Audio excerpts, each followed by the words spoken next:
guys, it's Joanne. I just wanted to let you know real quick before we get started that today's episode is not appropriate for all audiences.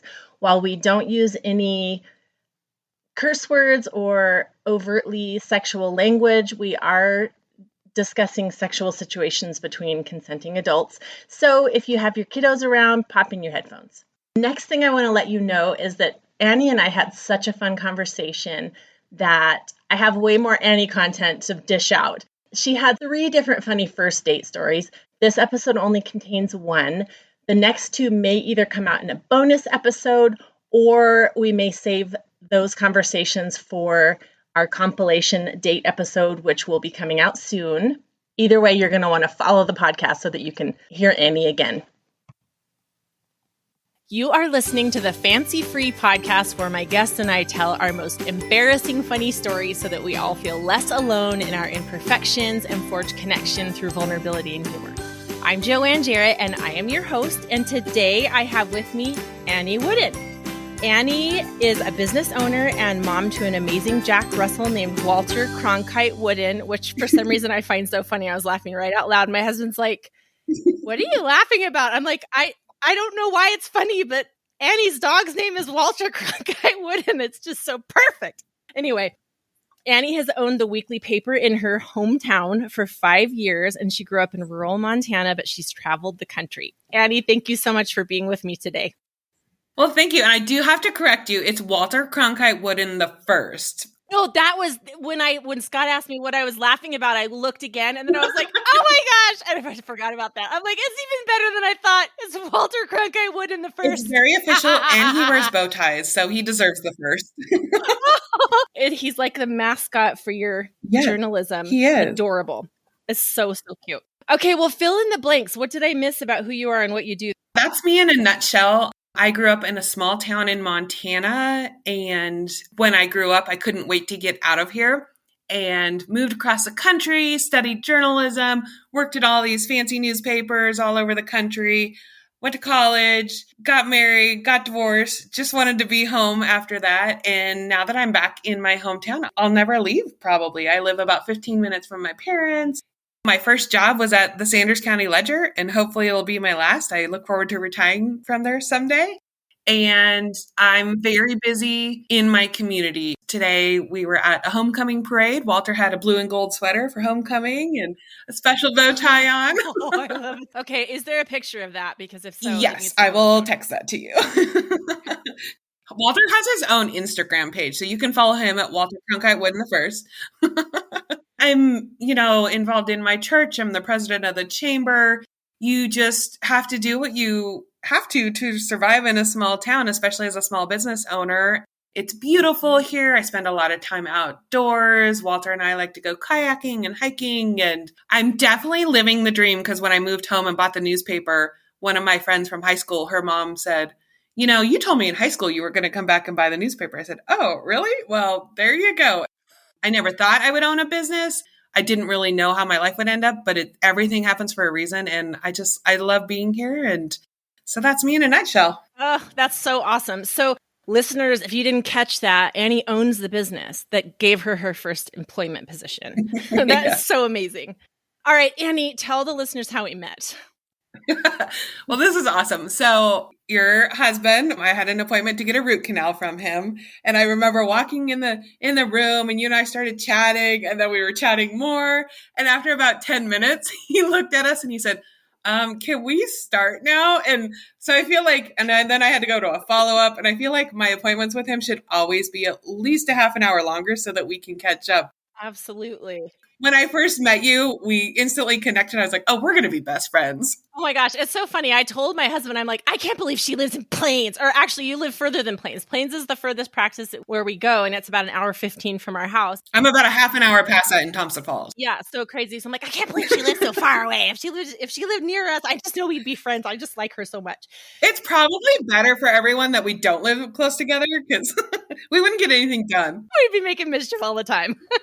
One of my favorite things about Annie is that she had to have a top-down root canal because it was a redo. And so we went through, I say we, that's really fancy. Actually, I was handing Scott stuff and Scott was doing all the nitty-gritty work. But he went through her gum and down into the top of her tooth that way. And when we gave her a break at one point, she's like, I would like to see what that looks like. Is there any chance you could take a picture? And I'm like, heck yes, I'll take a picture. And then at the end of the procedure, she's like, can you send me that? I want to show people. I don't know if we need to put that in the show notes, but it was really cool.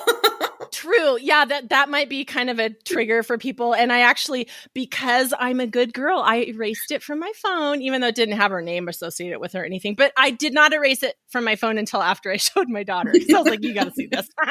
I know. I always ask people if they want to see it, but then certain family members, I'm like, no, you have to see this. I forced this upon you. It's so neat / gross. Yes. Oh my gosh. Okay, let's get to know you a little better with your rapid fire questions. What is your favorite phone app? My favorite phone app right now is Headspace. It's a meditation app. I use it every single night when I go to sleep or if I'm having some anxiety. There's everything from like 45-minute sleep casts that take you through. One of my favorite ones is called the Cat Marina, and it just describes like this marina and all the cats that live there, and it puts you to sleep. Like I've never made it to the end. And then they have little breathing exercises. There's some yoga in there and different stretches. And I literally use it every single day. Okay, who is the funniest person you know? The funniest person I know is my friend Olivia. She and I worked at a newspaper in Tennessee together.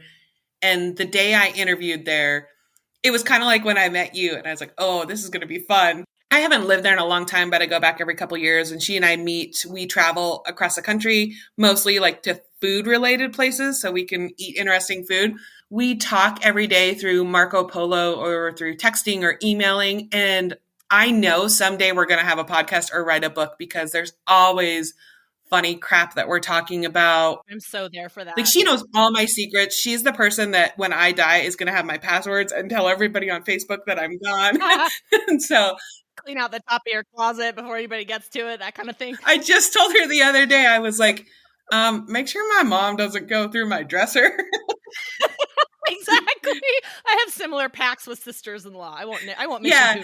you And she's like, well, I'm 1,000 miles away, so you might need to have somebody else in charge of that job. Or I had a girlfriend in Reno who I was like, okay, if I'm ever in a coma, you better come pluck my eyebrows, sister, because the natural eyebrow situation, I don't care what is going on with me. If I'm alive, it needs help. Right. I know. Yeah, what if you're laying there and all these people are coming and seeing you and like you haven't shaved your chin or something like that? Like exactly. You need those friends who are going to look out for you. Chin hairs are at high alert. Yeah. And the unibrow is just proud and loud. No, I can't. I mean, I'm not that vain, but I don't want to like traumatize anybody. Right. Right. Yeah. So same with your mom. You just don't want to traumatize her with certain things. Okay. Yeah. I'm going to have to interview Olivia if she'll have me. Oh yeah. She's hilarious. And she's a teacher. She's an English teacher. And it's just a whole different world. Okay. What TV shows are you hooked on, or what has been your favorite binge watch? Lately, it's Below Deck. I don't know if you've seen it, but it's a reality show that follows yachting crews and all the drama that happens, and I absolutely love it. I don't know what I'd compare it to, but it's mindless. You get to know the characters. Captain Lee has like these funny things that he's always saying, well, I'll buy you one-way ticket out of here, and he's super funny. And I love all the relationships that happen. It's like for people that watch The Bachelor, it's even funnier and it's trashier. And I don't feel guilty watching it. I tell everybody I watch it because a lot of those things, you'll watch things like, oh, I'm not going to tell anybody I watch that. But no, I'm obsessed with it. There's like 10 seasons and I can't get enough of it. I make it a point not to gossip in my personal life, but the icky human being that I am made of likes gossip. You know what I'm saying? Right. But I'm not going to hurt anybody in actual life with gossiping. It's just not right. Therefore, I sometimes need a little dose of vicarious gossip, and it sounds like it would really satisfy that urge. Well, and that's owning a newspaper. I'm objective. I'm very fair. I don't talk about people, but I have to have a little release. So I watch my Below Deck, and that's what gets me through. I love it when I hear about a show that I think I'm going to like, I've never learned about before, which has happened here. But I also love it when I get to learn about a world I know nothing about. And Yes. yachting, I mean, we're landlocked here in Montana. And also, I am so not fancy. I've never even been on a yacht or even maybe seen one in real life. I don't know. So, yay. Right. I got married in Hawaii and we went on a catamaran. And I thought, oh, this is so exciting. You like see people on this. This is like the Kardashians. And I just got sick. My brother got sick. It was not as glamorous. And so, yeah, I know nothing about that world either. But now I could probably captain a boat because I watched 4 seasons of Below Deck.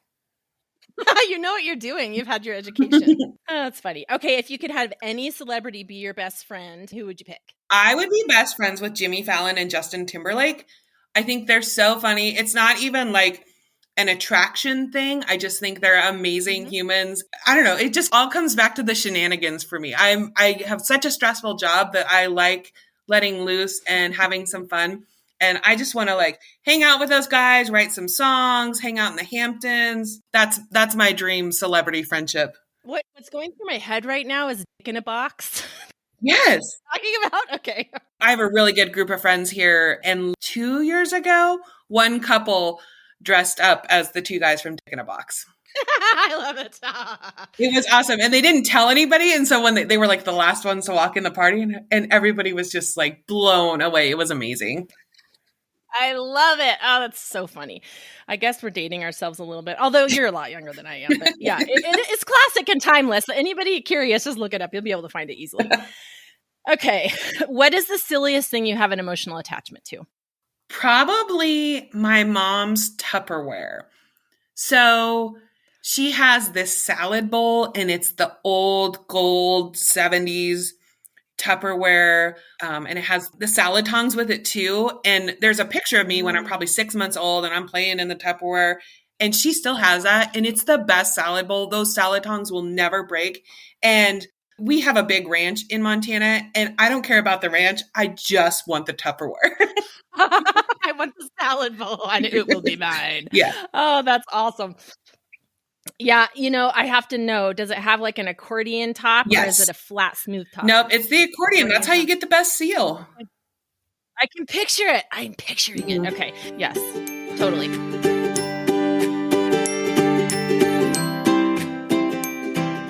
Shelfie Shoppe is offering plus sizes. If you like to rip your bra off when you're finally home for the day, you're just like me. But I don't like my boobs to be all akimbo in a million directions, and I don't want to terrorize the UPS man. So I came up with Shelfies, which are super soft, cozy, built-in shelf bra loungewear. Each shelf bra has just enough thickness for nipple coverage, separate cups, which are built in for good separation, and just enough lift for some support. We are doing a very small run of plus size short sleeve and long sleeve tops with our signature cozy built-in shelf bra. We have previously been offering small through extra, extra large and are now developing our plus line. So we will be offering sizes 1X, 2X, and 3X in limited styles and colors. We will be rolling out more colors and styles as we go. And I would absolutely love for you to give it a try. Please use the code FANCYFREE for 10% off. And if you are a 1X, 2X, or 3X, I would absolutely love to hear your feedback on these. Go to shelfieshoppe.com. That's SHELFIESHOPPE.com. Not because we're fancy, but because plain shop was taken. Check them out.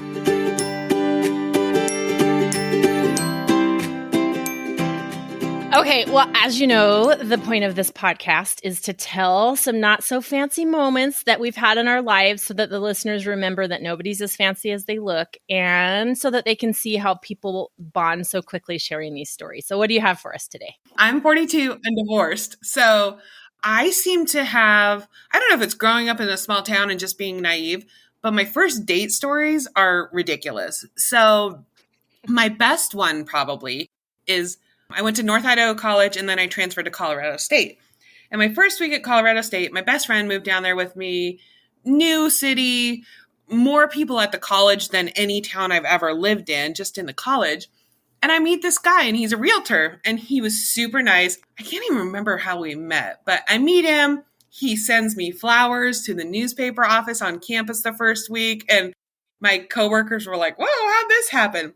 So we go out, had this amazing pizza. I can't remember what the pizza place was, but that was the most memorable part. And then we go back to our apartment. And I don't know where my roommate was at this time because we didn't really know anybody. So she must have just left because I was out on a date. We come home. We're on the futon watching a movie. And I don't know. We probably were watching the movie for about 30 minutes or something. And we start making out a little bit. And all of a sudden he's like, oh, and it's a rhyming game with this one, just for the PG listeners out there. But he's like, oh, Annie, my sock is aching for you. And it wasn't sock that he said. And I just kind of like start giggling a little bit. I'm like, did he really say that? And then, Joanne, he says it again. And what? He's like, in case you didn't hear me. Right. And I'm just like, he says something like that. He was a little bit older than me, but I was just like, and so I start giggling more, and he's like, oh, what's so funny? And I said, oh, the movie's really funny. But I couldn't stop giggling, and I felt so bad because I could tell he was sincere, and he was a really nice guy. Who knows? Maybe I should have married him. Who knows where I'd be now? But like, I couldn't get over it. I'm like, who says that? And I just seem to end up in those situations where people tell me things, and I'm like, I don't think that's sexy. And then I always wonder, like, who thinks that's a turn on when somebody says that to you? You're like, am I on Jack right now? Right. Or am I in the middle of a tacky Harlequin romance novel? What is happening? I know. It was so, oh my gosh, I will remember that forever. And then like he ended up leaving because I couldn't really compose myself after that. And not pull it together. Yeah. And then my roommate, and she got home and I was like, oh my God, you're never going to guess what happened to me. And so we didn't end up going out again after that. But I mean, thanks, Mr. Realtor in Colorado, for the good story.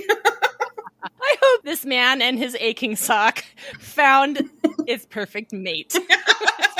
I know. I've never Googled him, which is really ridiculous because I feel like I'm a pretty good stalker. But hello, you own a newspaper. You could find this guy in 2.4 seconds. Oh, excuse me. I'm a good investigative reporter. There you go. Yeah. That's funny. Huh. Interesting. You haven't Googled him, but do you remember his first and last name?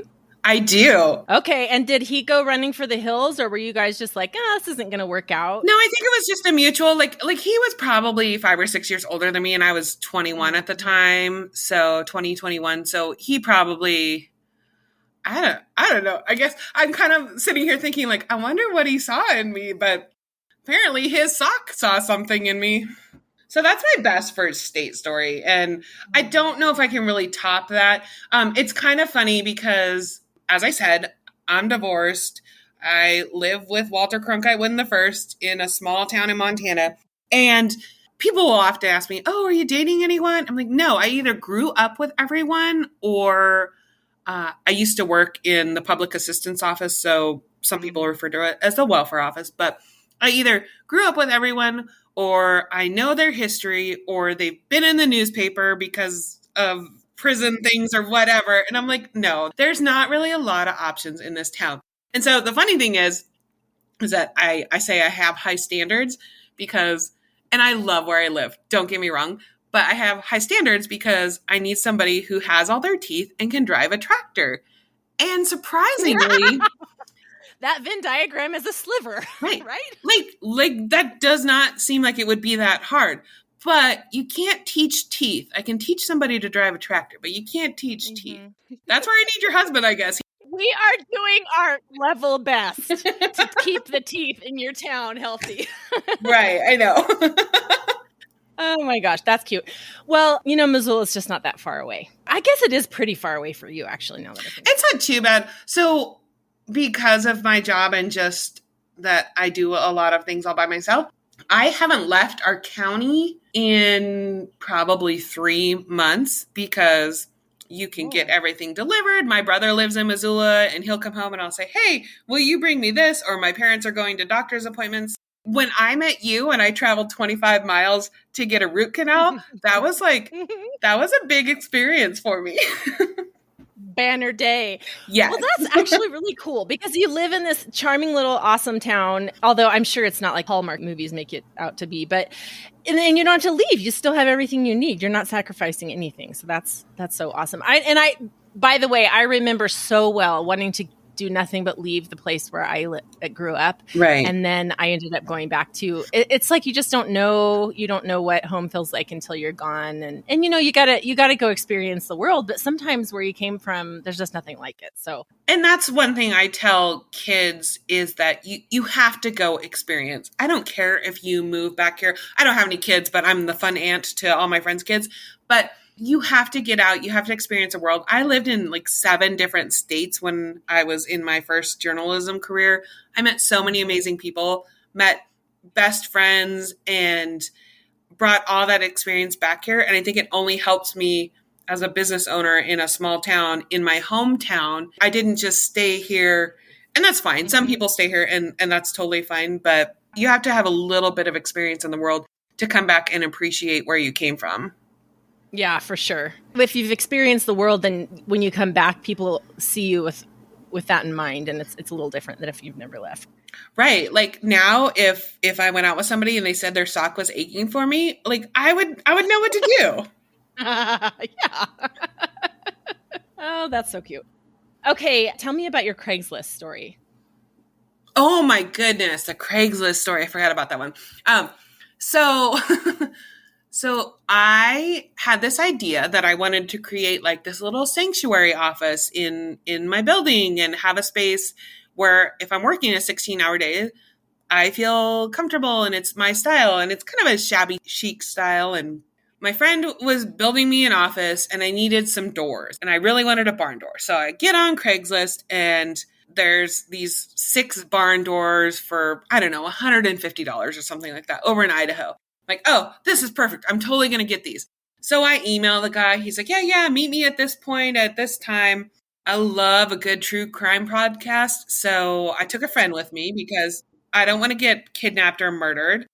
And so we go over there and along the way, another friend called and she's like, hey, I'm here trading in my car in Sandpoint or whatever, which is like halfway between here and where we were going in Coeur d'Alene. And I said, oh, you should come with us because we're going to go get some doors off Craigslist. So we go and we were in my dad's truck and it's like this new truck with all this fancy stuff.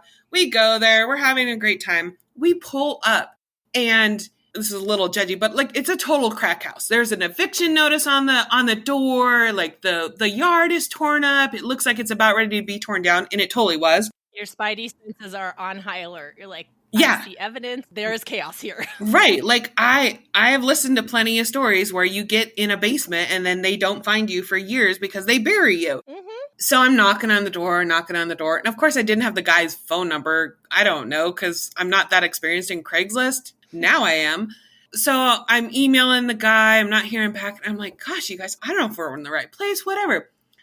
So all of a sudden, this guy drives up in like this very nice truck and he's like, oh yeah, I bought the block. I'm demolishing everything. Like these are squatters, blah, blah, blah. I'm like, oh, okay, no problem.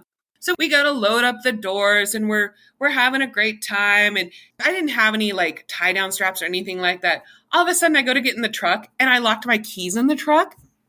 And I was like, oh no, we're not the crazy ones. They're the crazy ones. Yeah. And like we had to call a tow truck driver. I was trying to like get on the GMC app to figure out how to open it.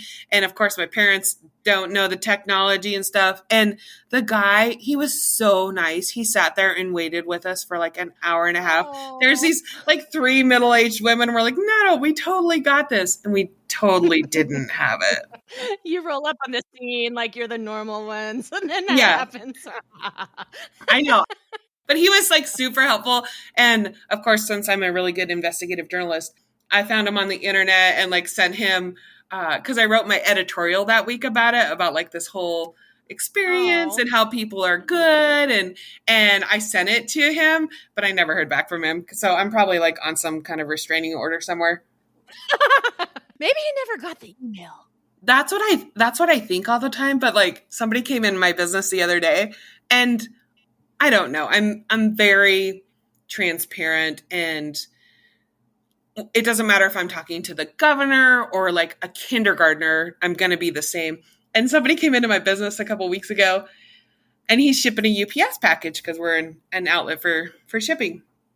And I was like, oh, that looks like there might be a body in there. I have to ask you if there's a body. And he just kind of giggled at me.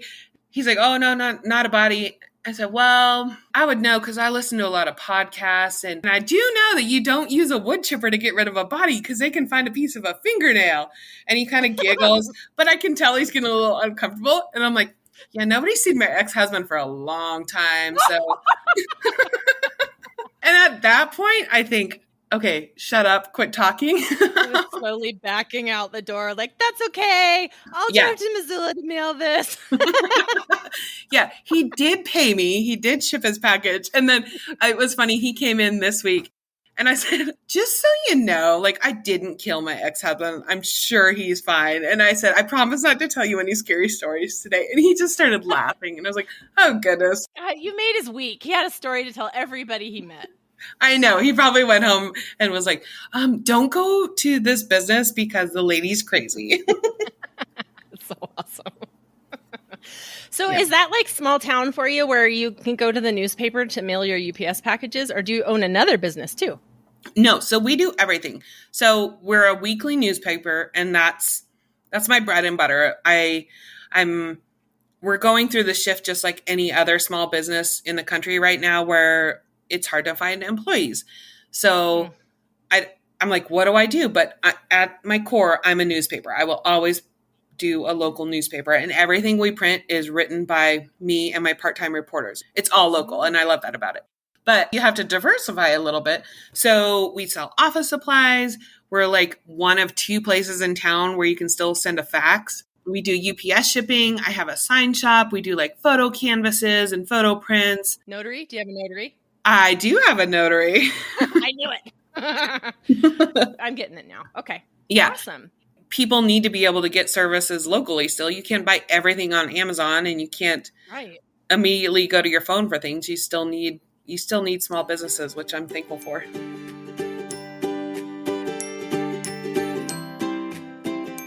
Tell the listeners about the Be Like Bill Foundation. I created a foundation called the Be Like Bill Foundation. My friend Bill Kane passed away in 2020, and he was a superintendent at our local school district here in Montana and taught in Michigan for 30 years. So just to honor him and like how committed he was to helping students succeed, he was kind of a success story. He struggled with reading and struggled with learning and ended up going to college and getting a law degree. I wanted to honor him, so we started the Be Like Bill Foundation, belikebillfoundation.org, and it provides scholarships for students in Michigan and Montana, which are the 2 places where Bill was so committed to learning. We give out $2,000 a year in scholarships. My friend here owns a screen printing business and he's a great artist. And so he came up with this awesome logo because Bill wore really fun ties and had these like very distinct eyeglasses. So we have Be Like Bill shirts and stickers. And it's just very important for me to continue Bill's commitment to kids and to learning and to giving kids a chance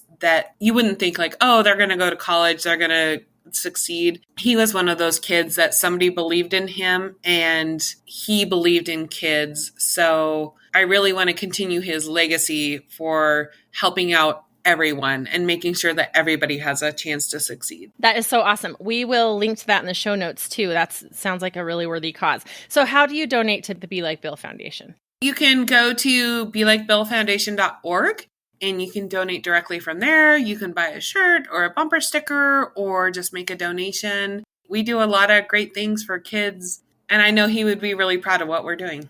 That's awesome. I love it. Wow. Good for you. You are a jack of all trades. That's very awesome. Aw.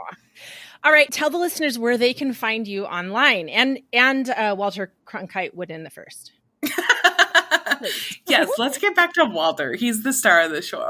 He's actually taking a nap right now because he had a very busy day. He went to work and then he went to the homecoming parade. And so it's been a busy day. Yeah, that's exhausting. And yesterday he was at the ranch running around. So he's still in recovery.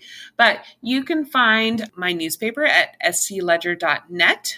We're also on Facebook and Instagram as Sander County Ledger. You can find me on Instagram and Facebook, Annie Wooden, or Walter Cronkite Wooden the First on Instagram. Awesome. Oh my gosh, Annie, this has been so much fun. Thank you so much for coming on the show with me. It's been a blast. I'm so excited. We're going to be best friends. I agree. Oh my gosh. Thank you so much.